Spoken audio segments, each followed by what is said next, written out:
네, 제가 짧게 오늘 말씀을 좀 함께, 원래 사실은 묵상 시간에 나눌까 생각해서 제가 준비를 한 말씀인데, 달란트 비유의 네 가지 교훈. 사실은 이걸 하고 난 뒤에 생각을 또 해보니까 한 5가지 교훈을 했으면 좋았을 뻔했구나 싶은데 제가 중간에 간단히 언급을 좀 하겠습니다.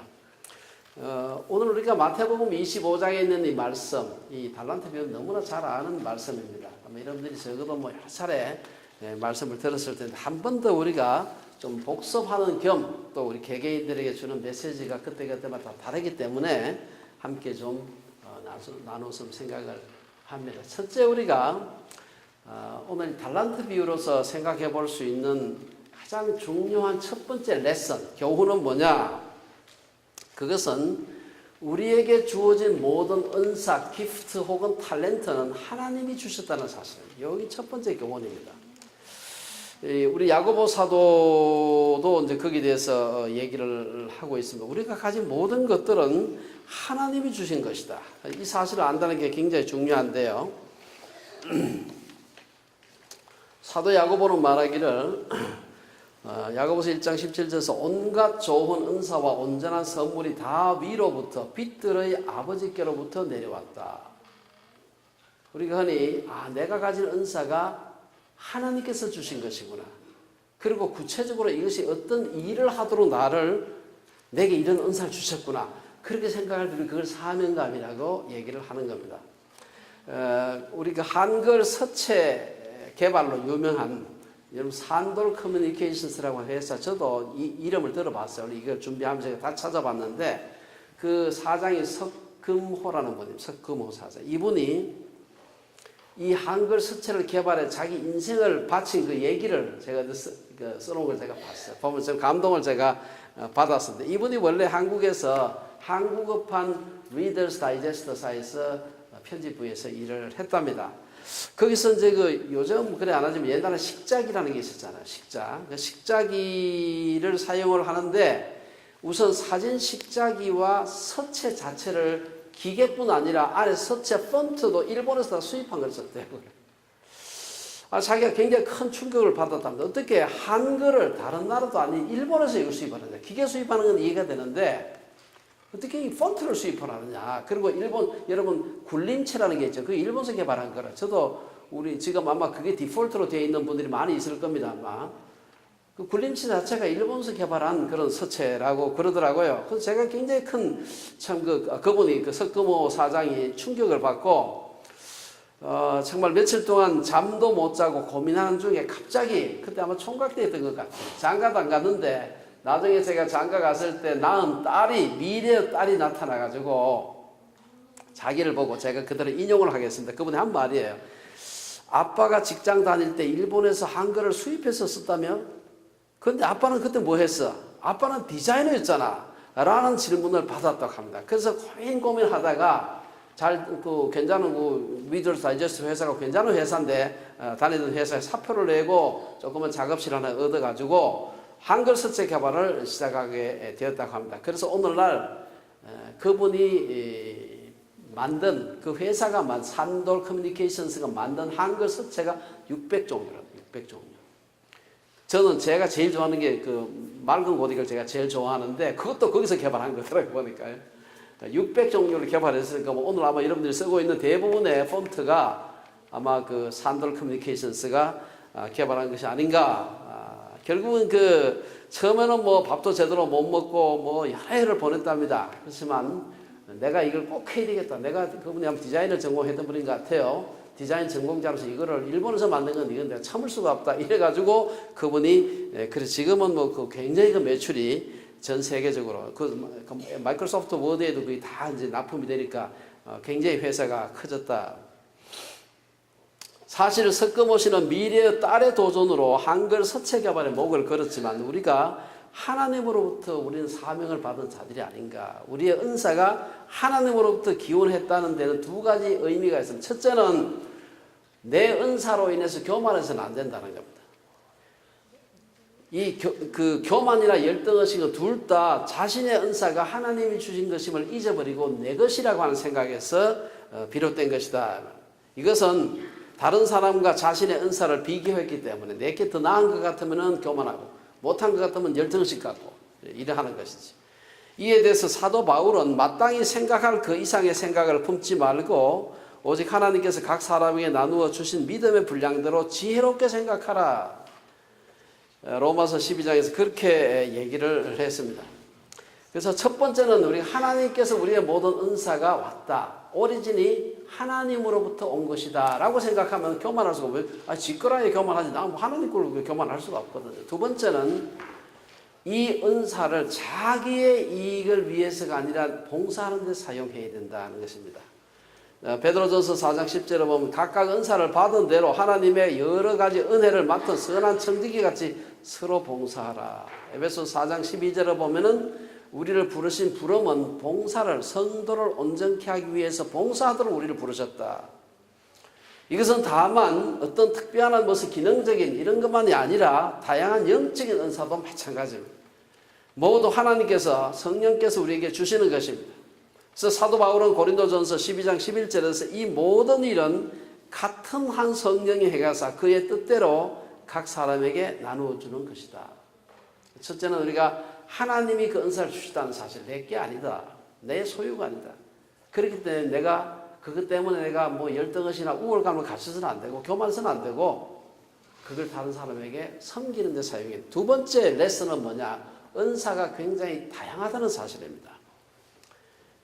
우리가 흔히 그 은사의 장이라고 하는 게 이제 고린도전서 12장인데요. 거기에 보면 제가 길기 때문에 다 읽지는 않겠습니다. 앞쪽에 한 4절에서 한 두세 절 읽어보겠습니다. 은사는 여러 가지나 성령은 같고 직임은 여러 가지나 주는 같으며 또 사역은 여러 가지나 모든 것을 모든 사람 가운데서 이루시는 하나님은 같으니 각 사람에게 성령을 나타내시면 유익하게 하려 하심이라. 이게 뭐 그 밑에 보면 계속해서 고린도전서 12장 전체가 하나님께서 우리에게 성령을 통해서 우리에게 은사를 주실 때 각 사람에게 다르게 주신다는 겁니다.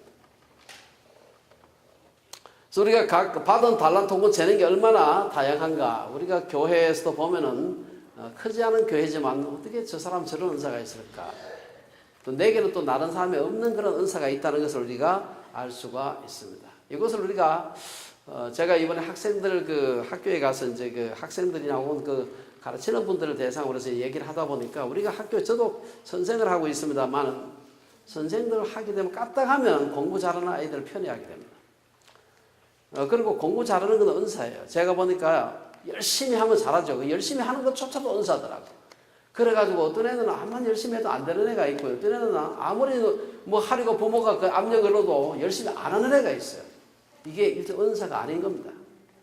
그래서 공부를 잘하는 것도 은사라고 생각하면은 그것만이 칭찬받을 요건인 것처럼 그렇게 하면 안 돼요. 착한 행실을 한 사람 당연히 칭찬받아야 되죠. 다른 거 음악 잘하는 애들 칭찬받아야, 미술 잘하는 애들 칭찬받아야 되죠. 똑같이 자기의 재능에 충실하냐 안 하냐가 중요한지 그 재능이 무엇이냐라는 것은 그의 칭찬 여부를 결정해서는 안 된다 하는 것입니다. 문학평론가 이어령 박사는 어떤 인터뷰에서 이런 얘기를 한 적이 있습니다. 모든 사람은 천재로 태어났다. 그리고 그 사람만이 할 수 있는 일이 있다. 그런데 그 천재성을 학교 교사나 부모 혹은 직장의 상사들이 질식시킨다. 사람들 사이에 등수를 매기기 때문이다. 그 다음 얘기가 중요해요. 360명이 달리기를 한다고 생각해보자. 만일 360명이 모두 한 방향으로 달리게 되면 아무리 잘 뛰어도 1등부터 360등까지 등수가 매겨진다. 하지만 한 방향으로 뛰지 말고 자기가 뛰고 싶은 방향으로 뛰게 하면 360명 모두가 1등을 할 수 있다. 이런 얘기를 합니다. 그래서 이어령 박사가 계속해서 제가 좀 인용을 좀 하겠는데요. 베스트 원이 될 생각을 하지 마라. only one이 되려고 하라. 하나밖에 없는 사람이 되어라. 나는 하나밖에 없는데 왜 남과 똑같이 살아? 왜 남의 인생, 남의 생각을 쫓아가? 사람들이 와 몰려가는 길이라도 내가 가고 싶은 길이 아니라면 대담하게 정말 가고 싶은 길을 가라. 쓰러져 죽더라도 내가 원하는 삶으로 가라는 거예요. 자기 삶은 자기 것이기 때문에 남이 어떻게 할 수가 없어요. 그분의 이 말을 제가 인용한 건데요. 하나님께서 우리 각자에게 다른 은사를 주시다. 다양한 은사를 주시다는 겁니다. 남은 그 부러워할 필요도 없고 내 것 때문에 교만할 필요도 없고 다양하다. 세 번째 레슨은 뭐냐? 이 은사가 풍성하다는 겁니다. 제가 지난번 이 말씀을 드린 적이 있는 것 같아요. 하나님께서 우리에게 주신 은사가 풍성하다. 어떤 사람은 2달란트나 5달란트 많지만 1달란트 받은 사람은 달란트가 좀 풍성하다고 할 수 없지 않느냐라고 생각할 수 있습니다만은, 이런 달란트는 로마 시대 금화의 단위고 1달란트는 1만 데나리온, 뭐 적게 사는 사람은 6천 데나리온 하기도 합니다만 약 1만 데나리온에 해당해요. 1데나리온은 노동자 한 사람이 하루 일해서 받는 품삯이라 그래요. 그 돈이 얼마인지 관계없이 1만 데나리온 같으면 한 노동자가 1만 일을 해서 벌 수 있는 돈이에요. 그럼 1만 일을 해서 벌 수 있는 돈이 얼마나 되느냐? 우리가 보통 25살부터 65세까지 40년간 일을 한다고 생각할 때 1년에 대략 일하는 날짜가 250일이면 365일 중에서 뭐 이것저것 떼고 나면은 실제로 한 250일 정도 일을 하게 됩니다. 250일 일을 하게 되면은 1만 일을 하려면은 40년을 일을 해야 돼요. 그러면 25세부터 65세 은퇴할 때까지 돈 하나도 안 쓰고 그냥 받은 거 그대로 다 저금해야 1달란트가 되는 겁니다. 아마 북미주에서라 그러면 그 돈이 대략 한 100만 불 정도 안 되고 한 10억 정도 안 되겠나 생각할 수가 있는데, 이 말은 한 달란트, 이건 아마 남아공이라든지 아니면 좀 제가 얘기했던 에스와티니 같은 데 가면 한 달 월급이 뭐 한 100불, 120불밖에 안 돼. 그러는데 또 좀 얘기가 다르겠죠. 그러나 그래도 1만 일 임금을 모으게 되면 그 돈은 그 사회에서는 여전히 큰 돈이에요. 굉장히 큰. 물론 2달란트는 2배가 되고 5달란트는 5배가 되지만, 그러나 1달란트도 절대로 적지 않다. 하나님께서 우리 각자에게 적어도 한 달란트. 이 말은 모두가 다 하나님 앞에 풍성한 달, 똑같이는, 양이 똑같지는 않지만 우리 모두가 풍성히 받았다는 사실입니다. 우리는 이 세상에 태어날 때 최소한 한 달란트는 가지고 태어났습니다. 비록 부모님으로부터 많은 물질적인 유산을 못 받았다고 할지라도 우리는 80여 년이라는 인생의 시간을 가지고 태어나고 적절한 건강, 지적인 능력, 환경, 나름대로의 소질과 적성, 비록 내가 흔히 세상이 부러워하는 금수저로 태어나지 않았다 할지라도 그조차도 적어도 한 달란트는 된다 사실. 그리고 그 한 달란트는 절대로 적지 않다. 우리 어린이들이 나는 왜 이렇게 뭘 못할까 이 생각하면 안 된다 이 말이에요. 우리는 모두가 다 적어도 한 달란트는 우리는 받아가지고 태어났다. 그 뭐 흑수저, 금수저 이렇게 자꾸 얘기할 필요가 없어요. 이미 하나님께서 우리에게 주신 것은 충분하고 풍성하다. 마지막으로 네 번째, 하나님께서 우리에게 이 달란트 비유를 통해서 주시고자 하는 교훈은 우리의 은사가 평가받을 날이 있다는 사실입니다. 우리가 얼마나 그 받은 은사에 충성되었는가 이것을 평가받는데, 오늘 비유에서 보면은 2달란트와 5달란트 받은 사람은 100% 이윤을 남겨서 주인에게 크게 칭찬을 받았습니다. 하지만 1달란트 받은 사람은 하나도 이윤을 못 남겨가지고 그래도 그래도 본전은 그래도 잘 지키고 있는데 칭찬받는 게 아니에요. 그게 아니고 악하고 게으른 종이다. 주인은 종들이 얼마를 남겼느냐 몇 %가 중요하지 돈 액수가 중요한 게 아니라는 것을 얘기를 하고 있습니다. 남긴 액수가 아니라 생산성을 두고 평가한다는 사실입니다. 만일 1달란트 받은 사람이 또 1달란트를 남겼다면 2달란트나 5달란트 남긴 사람과 동일하게 칭찬을 받았을 겁니다. 착하고 충성된 종이라고 칭찬을 받았을 겁니다. 그래서 우리는 사도 바울의 권면과 같이 마땅히 생각할 그 이상의 생각을 품지 말고 오직 하나님께서 각 사람에게 나누어 주신 믿음의 분량대로 지혜롭게 생각해야 됩니다. 남에게 부러워하기보다도 내게 주신 은사의 2배, 3배 생산성 있게 그 은사 달란트를 사용하는 게 필요합니다. 제가 사실 아까 이 말씀을 다시 묵상하면서 제가 말씀을 읽으면서 하나 더 5가지 레슨하는 게 맞겠다 하는 생각을 한 게 있습니다. 이게 뭔가 하면 아까 여러분 보면 읽으면서 느꼈는지 모르겠습니다만, 하나님께서 그 주인이 종들에게 종을 칭찬할 때 2달란트, 5달란트 받아낸 사람을 칭찬할 때 네가 작은 일에 충성했다 그랬어요. 제가 아까 말씀드린 대로 1달란트가 적지 않습니다. 근데 2달란트나 5달란트도 작다 그래.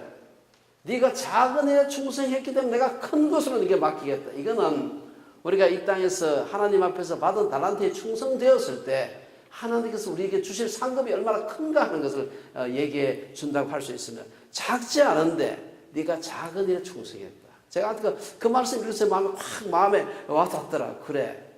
하나님께서 이 2달란트 같으면 요새 같으면 이제 북미주에서 뭐 현찰로 200만 달러 혹은 500만 달러를 우리한테 그냥 맡겨놨는데 그 돈에 충성했는데 작은 일에 충성했다.